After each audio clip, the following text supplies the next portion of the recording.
Well, hello everybody. I've got the new update ready. I'm recording this a bit in advance because, well, Thanksgiving is technically today, and I have everything done. So what I'm going to be focusing on now is trying to get funding. In between now and when I release this video, I've been trying to contact publishers. I've been working on starting up another Kickstarter campaign. The last one, I didn't have a lot to show, but I had last time I did a Kickstarter, I didn't have a combat system. I had maybe 20 Apacies,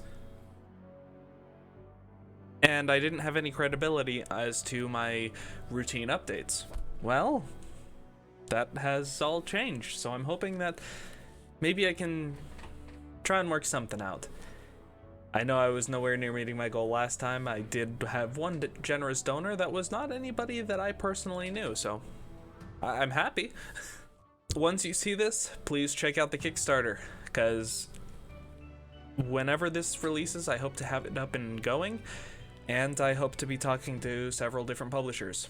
This is both a promise to myself and letting you guys know. So, future me, I hope you did your work. So, as for the game, well, right now we're in the very basic menu still. I haven't worked on this pretty much since I made it, but that's coming down the line. I see no need to rush the main menu. So, what is new this update?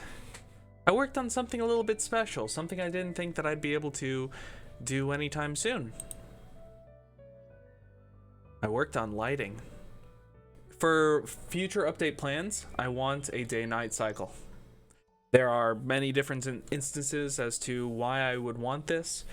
Specifically, I think it'd be a good change of pace to help brighten up and change up the scenery. It gives that replayability just that much more.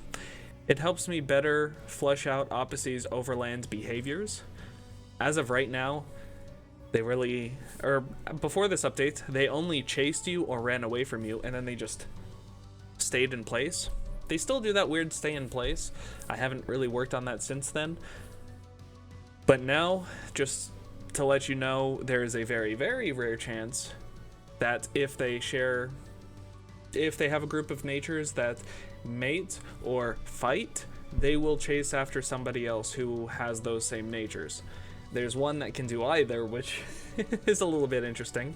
But there is a small chance that you will see a new Apacies form in your game, or that they will be reduced health when you start. So, getting that out of the way. As for the new lighting, I only specifically worked on the starting scene through cells, but I think that Aho looks pretty dang gorgeous to me. Like, this house has its lighting, this house has their windows, and each of the houses do have a little bit of specific lighting, along with window shine, both in the window itself and some reflection from the moonlight out above. The mine, all the mines, especially the pit mines, are supposed to be rather dark. There isn't much happening here out of the ordinary, except for that low light. And if you can just barely see, each Apacies should be emitting a very, very faint light that is hard to see, but is there to help any of you players to see them in the dark rather than have them completely surprise you. Yes, the bright eyes are a dead giveaway, but just in case, lets you know when one's approaching. When you fight with Apacies, if you do have a third, and one of your two is fainted and sent out, the third one will appear. That was not implemented before. You would have just been down in Apacies, which is interesting in and of itself. I might re-implement that because it is still a resource management that you need to keep track of your Apacies. If one faints, you're out of that completely. You don't have backups, so you always have two, but you can switch those out. It's something I can work on in the future, but here's a better example of that shine and glow that I wanted all Apacies to have. Very easy to see on a plain green background. There are Apacies that glow, So another capability that I believe I had talked about before was glow, and I had no idea how to do that in the daylight, really. But for capabilities like this, they're perfect for nighttime, as you can really see where they are from far away. They're purposefully meant to be immense targets that you can easily see. Inflatable, deflatable are still here, although I will have to work on deflatable in a future update, or the release. Just because they're a bit too tiny. You see the character's feet, and that's about how tiny they are. Along with combat encounters, here's another example of Sir Whirl. All moves have effects. If you ever see a move have the effect of not implemented yet, I just haven't changed the flavor text. That's something I'm gonna wait till the 4 months of polish, because as of right now, I don't believe anyone's playing this competitively, and there's no story yet. It's more of a game that you play for the enjoyment of the game building process, which is something that I'll work on as we go along. And hopefully, if I have that budget, I'm able to focus more time on the story. Rage and infatuation do things. So the rage and infatuation condition, I brought them over from Pokemon because it's interesting and how I want that Apacies dynamic. I want those to be available. Rage makes it so that you can't choose targets. Say you have a 1 or 2 target move, it'll randomly choose, and it could be an ally. Heck, it could even be yourself, I think. And then infatuation just lowers your defense and special defense. I believe infatuation, and I'd have to go check this, it lowers either your defense or special defense every turn. Here's something that's new. Traps do not stick to the player anymore. However, if the player is too close, they won't work on Apacies either.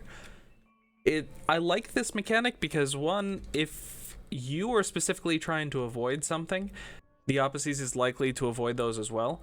However, I also, while talking to a friend, was able to glitch myself out of the map with the traps pushing me out, pushing the player out. So that's something that I desperately wanted to fix. Another thing was, I couldn't shoot the Dreamcatcher down as it spawns above the player and then shoots down. And I wanted full playability when it came to the Dreamcatcher. So I had to make that perform the same issue. So it's all proximity based if you're curious. If the player, the first half second that the Dreamcatcher's out, it does not collide with the player. As for the trap, it's proximity based. If the player's within a certain distance, it will turn off its collider, which in turn is the Apacies not being able to be caught by that trap if you're too close. And lastly, I made sure to add, let's say, Elude. It displays what abilities your Apacies already knows. So if Sir Whirl is updating, and you got Heedless, it shows up Heedless, Myriad shows Elude, just so that you know what abilities they do.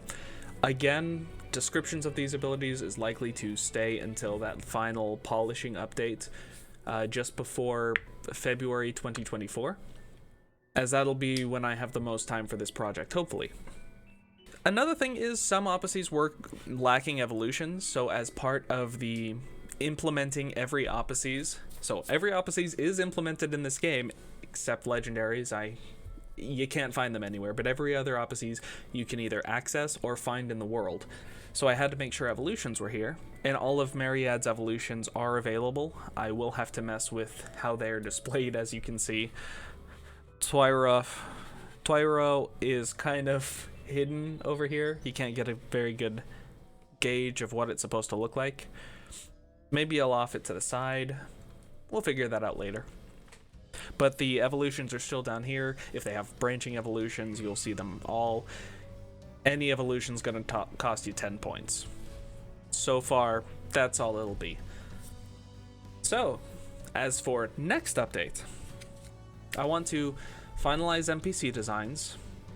I thought these NPC designs were a lot rougher, but having some light, I kind of like how simple they are by themselves. So I might keep this kind of generic look, but we'll see. Hopefully I'll decide that by next update. And if able to do something with publishers, able to raise money with Kickstarter. I would like to have some sort of upper body portrait for trainers and main characters, or at least main characters. That'd be really, really nice. Have them displayed as text boxes as well. Kind of like a visual novel-esque. I don't need many frames, I just need the one, kind of like a Pokemon trainer entering battle. We'll figure that out. Whatever the budget allows, I suppose. I'd like to have a specific in-world random encounter still. I think I've been talking about this for a while, but it's never made sense for me to implement this until this next update. Specifically, this next update should be the world building update. I pushed the Apacies death sequence over to here because I was working on lighting, and I'm really happy with what I did, and I feel like this is more than enough for an update. It took me a while for the lighting, but oh my god. It's gonna need some touch-ups, but I'm digging what I could do so far. I've got some specific story ideas, and I might implement some story here for world building, but specifically more text rather than anything. As I'm trying to build out the world, I want NPCs to say more realistic things, so that's something that I'll have to end up doing. Oh, something to do with the lighting. I'm gonna change bait to be having the light out for your player. I want more sprite work for the player itself. Sprint sprites might come on down the line, as you can kind of get it based off the dust trail. But the idea of turning on and off your light is the bait, especially during nighttime, is fantastic. I can tie two elements together without much work. I absolutely love that. And it's a very, very visual way to show that the player has bait, because otherwise I don't know how I was going to do that at all. I want Apacies to be attracted from farther, and to me, having a bright light in the middle of night is a perfect way to show that off to the player. I'd like some Apacies to group together and travel in packs with the next update. There's a capability called pack hierarchy that I'd really, really like to implement, because that's not something I can really show off in the world, but pack hierarchy should bring together Apacies of a similar, or at least with a shared capability like that, and make them travel in packs. That's my current idea. That might get scrapped because it's not all that important, depending upon, yet again, what funding looks like. Again, with world building, I'd like that jittering Apacies motion to be more direct, even if it's just random points and it's going to it. Kind of slowed down and farther movement. Again, that's not terribly high up in the priority. That can easily be pushed back in my perspective. And then there is a bug that I'd like to be fixed. It could be simple, and I could push it for this next update. Just when you go through any scene change, like from Aho to the route, that's fine, but going from the route to a town, there's a point where an Apacies can collide with a player as you're changing scenes, and that bugs everything out and you can't do anything. So whenever you exit a scene, I want all the Apacies to pause as the next scene loads. Very simple bug, it shouldn't be very much for me to change. So, another update down, I suppose. This end to my game is getting closer and closer, and I'm really hoping that, well, it pays off. I appreciate you all sticking around, and I appreciate your curiosity too. If you want to see this game grow, please support the Kickstarter if that's open, or I've got a Patreon. That's always open, and that's where you find the majority, or that's how you're able to play the majority of these updates.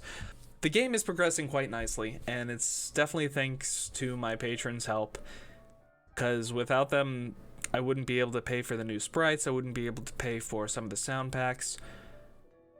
I've been able to do a lot in this game because of some financial support, and I'm hoping that a little bit more will help this game travel far. Thank you all for paying attention. Thank you very much for watching, and have a good night.